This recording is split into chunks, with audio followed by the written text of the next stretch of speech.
আসসালামু আলাইকুম বন্ধুরা, আমি আজকে মুড়ি ঘন্ট রান্না করব। তার জন্য প্যানটা বসিয়ে দিই। এই জন্য প্যানে আমি তেল দিয়ে দিলাম।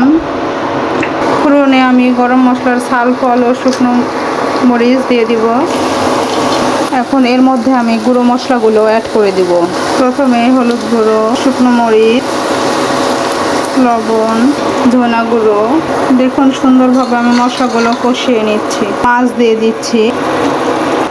আমি আগে থেকেই ডাউলগুলো সিদ্ধ করে রেখেছিলাম। আর এদিকে আমি ভুলেই গিয়েছিলাম আদা রসুন বাটা দিয়ে দিব, গরম মশলার বাটা দিয়ে দিব।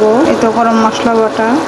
দেখুন মশলা থেকে তেলগুলো ছড়ে গিয়েছে। এখন আমি এর মধ্যে সেদ্ধ করা ডালগুলো দিয়ে দিব।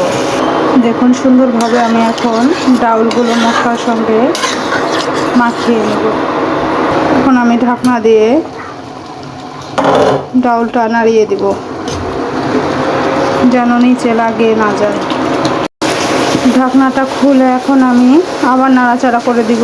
দেখুন কালারটা কত সুন্দর এসেছে, কিভাবে ফুটছে দেখেন, গায়েও পড়ে যাচ্ছে।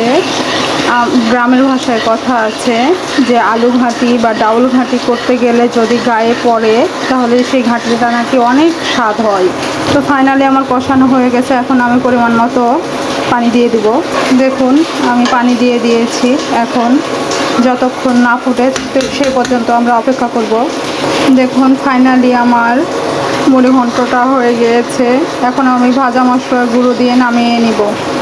দেখেন আমি ভাজা মশলার গুঁড়ো দিয়ে দিয়েছি। এখন আমি ভাজা মশলার গুঁড়োটা নাড়িয়ে দেব। ফাইনালি আমার ঘাঁটিটার কালার দেখুন। আল্লাহ হাফেজ।